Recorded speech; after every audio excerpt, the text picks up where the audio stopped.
Halo, apa kabar? Assalamualaikum warahmatullahi wabarakatuh. Senang sekali saya Hersuna Arif bisa kembali menjumpai Anda semua. Kementerian Keuangan ini diguncang badai hebat ini. Kurang dari 1 bulan terjadi tiga operasi tangkap tangan yang dilakukan oleh KPK di kementerian yang dipimpin oleh Purbaya Yudi Sadewa ini. Jadi kalau pakai analogi permainan sepak bola ini menjadi hat-trick ya bagi KPK.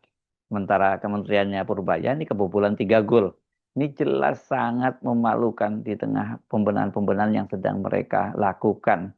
Apalagi kan Purbaya ini kalau berkaitan dengan bea cukai bahkan dia sudah mengancam akan dibekukan. Itu akan dirumahkan semua karyawan bea cukai itu. Tapi ternyata masih aja nekat ya. Ini kan belum kering ya tinta berita OTT di kantor pertama pajak Jakarta Utara. Dan kini KPK kembali mengacak-acak KPP Banjarmasin dan plus kantor Bea dan Cukai Jakarta. Ini terjadi di hari yang sama. Nah, publik juga jadi berhak bertanya-tanya dong, apakah bersih-bersih yang dijanjikan oleh Purbaya selama ini hanya slogan? Ataukah sebenarnya mereka itu sudah nekat banget ancamannya Purbaya itu sudah nggak dianggap lagi. Dan yang jelas paling krusial ini apakah ancaman Purbaya untuk membekukan bea cukai seperti zaman Orde Baru ini nanti akan benar-benar diwujudkan setelah terjadi peristiwa ini. Mari kita lihat dari timelinenya ya. Dalam waktu kurang dari 30 hari loh ya. Ini KPK itu mencetak hat-trick di jantung finansial negara ini. Ini kan OTT di KPP Jakarta Utara itu bulan lalu, bulan Januari, tepatnya tanggal 11 Januari 2026. Kalau sekarang tanggal 4 Februari kan belum sampai 1 bulan. Pada waktu itu sejumlah pejabat atau beberapa orang pejabat terkait suap pengurangan nilai pajak perusahaan itu ditangkap tangan oleh KPK. KPK itu menyita uang tunai dalam bentuk valuta asing dan pada waktu itu respon awal dari Purbaya ya, dia menyatakan dia akan mendampingi, memberikan pendampingan hukum lah, tidak ditinggalkan sendirian. Tetapi secara internal dia kemudian melakukan pembersihan. Ya, ini bahkan ini Purbaya mencopot Kanwil Jakarta Utara, meskipun dia tidak terlibat dalam kasus suap itu sebagai bentuk pertanggungjawaban komando ya, hierarki karena itu anak buah dia ya dia harus salah kan gitu, harus ikut mempertanggungjawabkan gitu. Nah sekarang terjadi lagi OTT di KPP Banjarmasin. Jadi hari ini ya tanggal 4 Februari 2026. Belum ada detail lebih spesifik apa yang terjadi. Yang jelas bahwa penangkapan dilakukan di lingkungan kantor pelayanan pajak KPP Pratama Banjarmasin. Dirjen pajak itu langsung menyatakan mendukung penuh proses penegakan hukum itu. Sementara pada hari yang sama di Jakarta terjadi penangkapan pejabat bea cukai terkait dugaan pungli masuknya barang impor ilegal.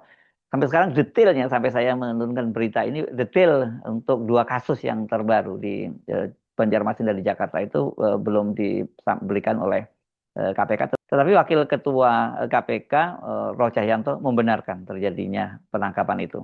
Tapi juru bicara KPK Budi Prasetyo itu sudah memberikan bocoran siapa yang ditangkap itu ya.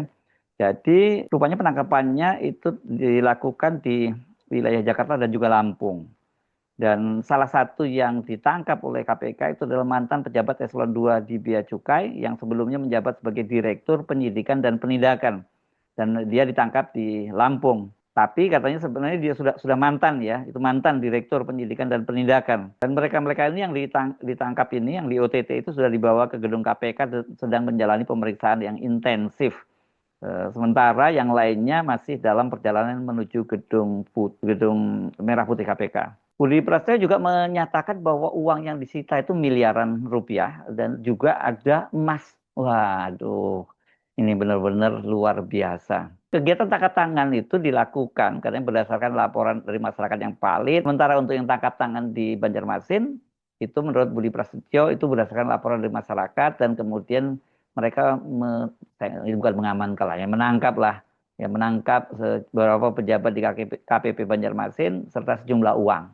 Jadi ini adalah OTT secara simultan. Dan Menteri Keuangan Purbaya sama seperti sikapnya bulan lalu ketika pejabat di KPP Jakarta Utara itu di OTT KPK, dia menyatakan tidak akan melakukan intervensi terhadap proses hukum yang berjalan di KPK.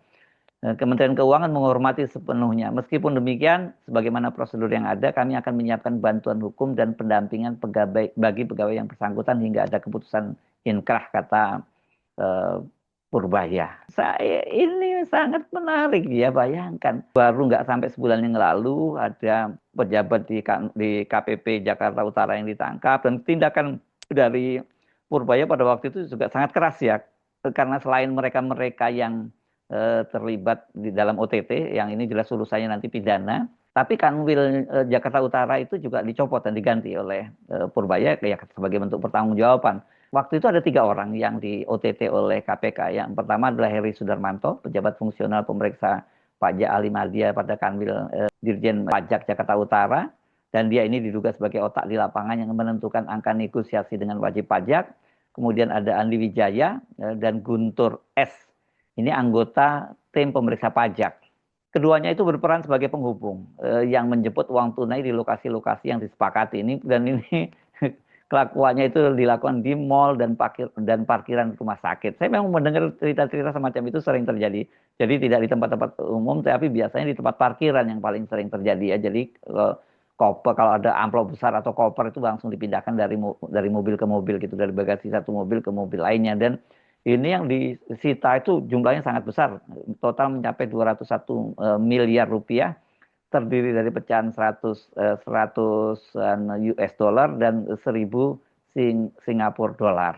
Dan selain itu juga ada uang dalam bentuk pecahan rupiah. Dan sebagai tindak lanjut kemudian Purbaya itu mencopot Wawan Darmawan, ini kepala kantor wilayah Kanwil Dirjen Pajak Jakarta Utara. Jadi dia dari jabatan struktural kemudian ditarik ke kantor pusat itu dalam rangka pemeriksaan internal. Ini Irjen Kementerian Keuangan. Alasannya kenapa Purbaya waktu itu mencopot dia? Seorang panglima harus bertanggung jawab jika prajuritnya melakukan pengkhianatan di medan tempur. Yes, menarik sekali ya Purbaya menggunakan istilah pengkhianatan, karena ya wajar kalau ini disebut sebagai pengkhianatan ini, karena kan target penerimaan pajak pemerintah kali ini kan sangat tinggi, tapi kemarin tahun 2025 itu tidak tercapai, shortfall sampai apa, kekurangannya berapa waktu itu ya, 271 triliun seingat saya begitu. Dan kemudian ternyata ini malah ada main-main semacam ini, nego-nego dengan para wajib pajak, ya ini bisa disebut sebagai pengkhianatan di medan tempur.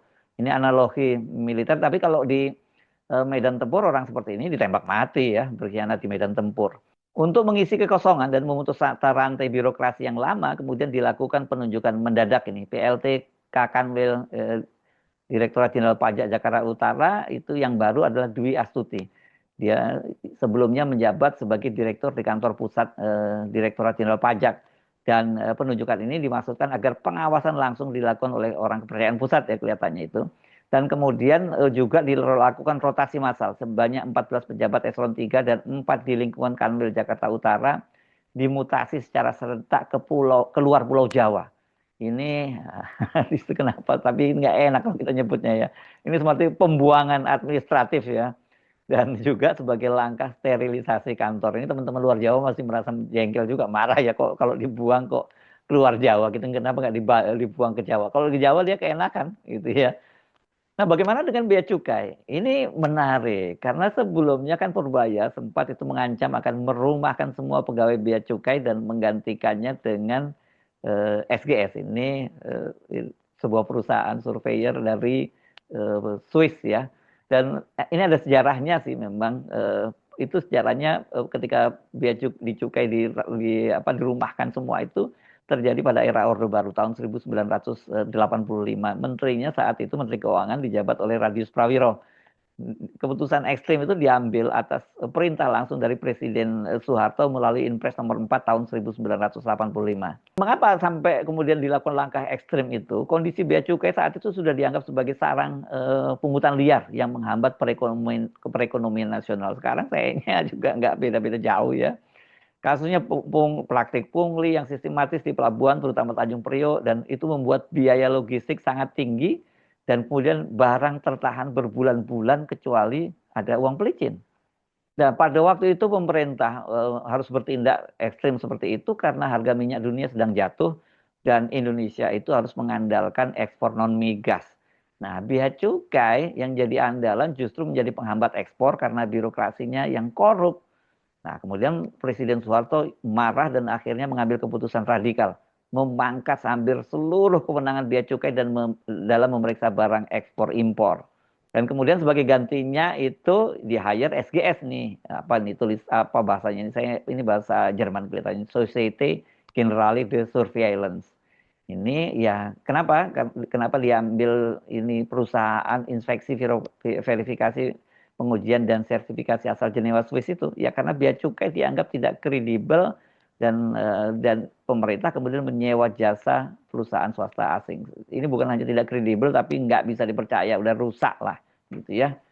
Tugasnya SGS itu melakukan pemeriksaan barang di negara asal sebelum dikirim ke Indonesia. Sistemnya pre-ship inspection.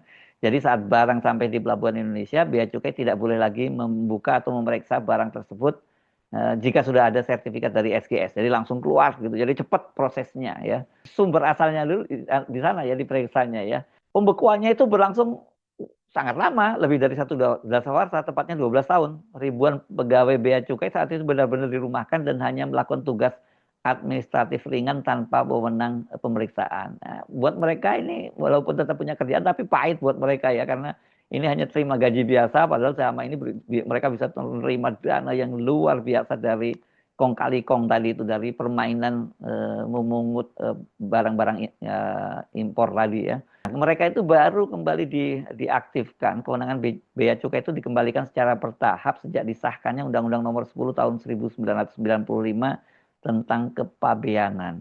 Jadi walaupun undang-undangnya itu sudah diterbitkan tahun 1995, tetapi bea cukai itu baru aktif penuh pada tahun 1997 ketika kontrak dengan SGS resmi diberhentikan sepenuhnya dan bea cukai kembali memegang kendali penuh dengan sistem baru yang disebut self assessment. Tapi ternyata ini nggak berubah juga kelakuannya ya. Anda tentu masih ingat kasusnya tahun 2024.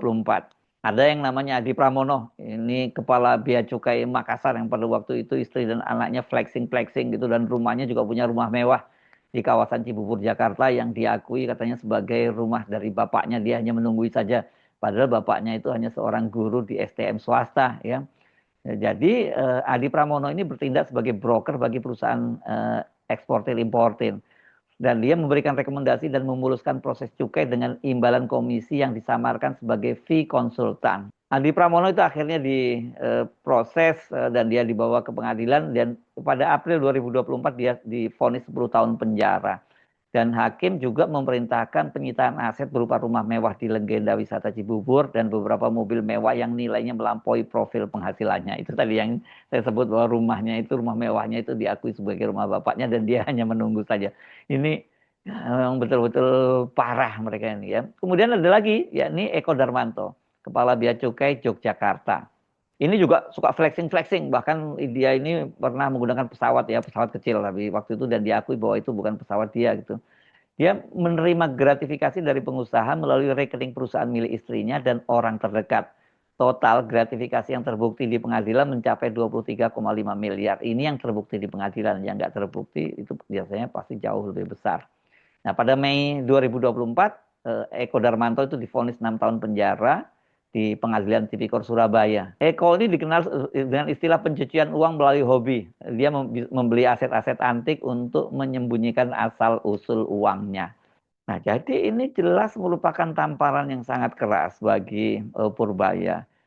Selain tentu saja tadi itu bahwa pendapatan dari pajak itu shortfall, nggak memenuhi target, dan kemudian pemerintah sedang kesulitan juga, ini utang pemerintah bertambah lagi. Sementara aparatnya ini di bea cukai dan juga di pajak ternyata malah jadi maling-maling dari dalam. Ini memang sabotase. Jadi tepat itu tadi analogi bahwa ini seperti prajurit yang berkhianat di medan tempur ya. Karena situasi sekarang ini situasi perekonomian Indonesia, situasi keuangan negara, kalau diibaratkan pertempuran ini pertempuran hidup dan mati gitu ya. Jadi wajar kalau mereka yang melakukan pengkhianatan di tengah situasi pertempuran hidup dan mati itu jadi dihukum mati dan ini memang selain dihukum jangan hanya dihukum badan ya tapi harus dimiskinkan kan orang-orang seperti ini mereka paling takut kalau dimiskinkan. Kenapa? Karena kalau tidak dimiskinkan mereka itu juga ya kita sama-sama tahu ya kalau divonis cukup lama nanti di penjara, itu nanti di penjara mereka bisa membeli fasilitas macam-macam dengan menyogok ke aparat. Itu udah praktek yang lazim dan itu banyak terjadi misalnya di lapas Sukamiskin di Bandung yang di situ tempat menampung para koruptor besar. Dan yang juga menyedihkan itu mereka ini kemudian dengan kekuatan uangnya itu bisa memberi derma atau mendukung program-program di LP, dan itu yang kemudian membuat mereka mendapatkan amnesti, pengurangan hukuman yang juga sangat signifikan. Jadi rata-rata kalau dihukum misalnya cuma 10 tahun penjara dan sebagainya, ya paling mereka itu 4-5 tahun mereka sudah bisa keluar dari penjara. Dan nah itu yang paling penting, setelah keluar dari penjara duitnya masih menggunung dan mereka masih bisa hidup foya-foya dengan di atas penderitaan rakyat Indonesia yang sekarang kehidupannya makin sulit itu. Jadi sekali lagi Pak Purbaya, tunjukkan ini ya kejantananmu. Karena yang kan selalu gembar-gembor akan melakukan pembersihan-pembersihan. Ini sekarang waktunya Anda untuk membuktikan, memalukan dalam 1 bulan itu kebobolan sampai 3 kali dan OTT dari KPK semua. Saya Hersuna Arif, sampai jumpa lagi. Assalamualaikum warahmatullahi wabarakatuh.